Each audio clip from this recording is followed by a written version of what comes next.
नमस्कार, आप सभी का स्वागत करता हूं अपने YouTube चैनल सुरेंद्र सिंह बोरा में। साथियों, माननीय सुप्रीम कोर्ट में NIOS DLED ट्रांसफ़र पिटीशन में 6 अगस्त को सुनवाई क्यों नहीं हुई, आप लोगों को विभिन्न सोर्सों से पता लग गया है और सुप्रीम कोर्ट के कोई अपने निजी कार्य थे जिस कारण से आपकी रिट पिटीशन में सुनवाई नहीं हो पाई, ट्रांसफ़र पिटीशन में। लेकिन एक बड़ी बात आज अपने वीडियो के माध्यम से मैं आप लोगों से पूछना चाहता हूं, देश के जितने भी समस्त NIOS DLED हैं तो उनसे ये पूछना चाहता हूं, ये बड़ा क्वेश्चन मेरे दिमाग में आ रहा था और ये क्वेश्चन मैंने पहले भी उठाया और अब भी उठा रहा हूं।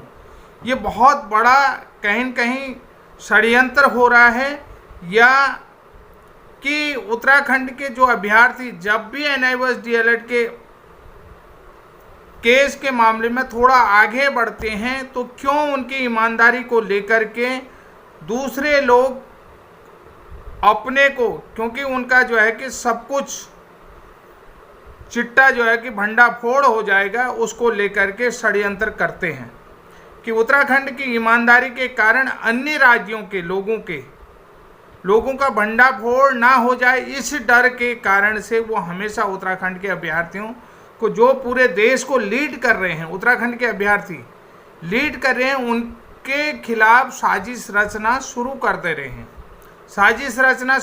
हैं, और बताओ, हमारे लोग इतने सीधे हैं कि उनको पता भी नहीं चलता कि उनके खिलाफ क्या साजिश हो रही है।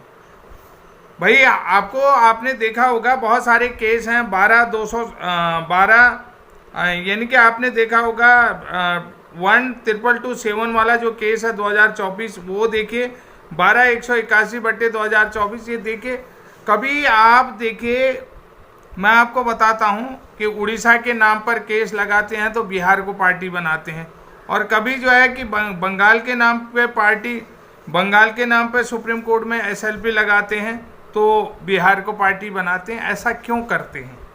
और कभी आप खुद गांधी पार्क में जा कर के आंदोलन के लिए जो है कि NIOS DLED प्रशिक्षितों को उकसाते हैं, जबकि आप खुद भी एक सरकारी कर्मचारी हैं। सरकारी कर्मचारी किसी आंदोलन में जाए, कहीं पर जो है कि संगठित हो करके धरना प्रदर्शन करे, तो वो तो धारा 144 का उल्लंघन है कि भैया जो सरकारी कर्मचारी जो स्वयं नियुक्त है और अन्य संगठनों के साथ जा करके सरकार के खिलाफ नारेबाजी करे, सरकार के खिलाफ धरना प्रदर्शन करे, तो स्वयं जो है कि 144 का उल्लंघन कर रहा है कि नहीं कर रहा है।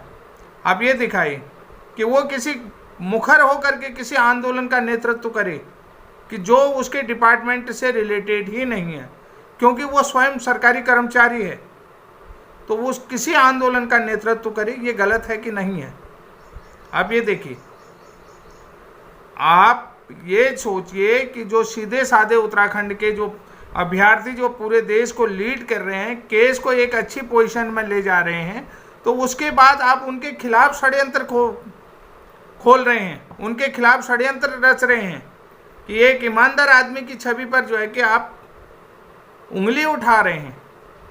ये NIOS DLED प्रशिक्षितों को सोचना होगा कि किसके साथ जा रहा है। आप विभिन्न चैनलों के डिबेट के माध्यम से बुला रहे हैं, फिर उसके बाद ये देख रहे हैं कि उसका तो वहाँ पर इतनी बड़ी जो है कि प्रिंटिंग प्रेस है, धंधा है, ये है। भाई, अपने आजीविका के लिए तो आदमी जो है कि कुछ भी करेगा, खेती किसानी भी करेगा, बिजनेस भी करेगा, स्कूल भी खोल सकता है। अगर वो शिक्षक है तो स्कूल भी चला सकता, प्राइवेट स्कूल में जो है कि पढ़ाने भी जाएगा, सारे चीज़ करेगा, घर की मेहनत मजदूरी भी करेगा, ये सारे चीज़ वो कर सकता है।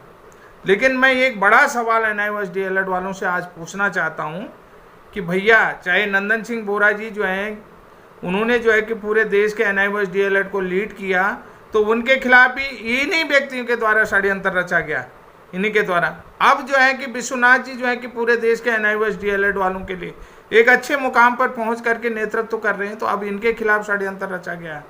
बीच बीच में आप देखिए कि भैया, जब आपसे हिसाब मांगा जा रहा है तो आप हिसाब को क्यों उजागर नहीं कर रहे हैं? आप किसी व्यक्ति की पारदर्शिता पर उंगली क्यों उठा रहे हैं? ऐसा नहीं होना चाहिए। ये बहुत बड़ी बात है, और बार बार जो है कि उत्तराखंड के आप टांग खींच रहे हैं कि ऐसा मत सोचिए कि उत्तराखंड के लोग जो है कि अकेले हैं। उत्तराखंड का पूरा देश जो है कि उनके साथ है। उत्तराखंड की ईमानदारी पे आप उंगली नहीं उठा सकते। और दूसरी बात देखिए कि आदमी को देखिए भाई, उड़ीसा के नाम से आप जो है कि सुप्रीम कोर्ट में केस करते हैं, बिहार को पार्टी बनाते हैं। क्या उड़ीसा के लोग पढ़े लिखे नहीं हैं? ऐसी बातें जो है कि चैनल के माध्यम से भी आप कर रहे हैं। आप ये देखिए ना कि जो व्यक्ति कार्य कर रहे हैं, जो व्यक्ति अपने नेतृत्व को कर रहे हैं, उनको करने दीजिएगा। आप गवर्नमेंट सेवा में होने के बाद भी आप किसी आंदोलन का नेतृत्व करें, ये गलत है।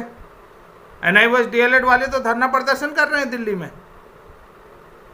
अगर आप उस धरना प्रदर्शन में जो है कि उसका नेतृत्व करते हैं तो आप 144 का उल्लंघन कर रहे हैं।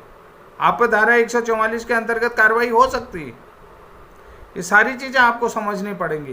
तो NIOS DLED वालों को भी ये समझना पड़ेगा कि हमें किसके साथ जाना है और किसके साथ हमें कार्य करना होगा।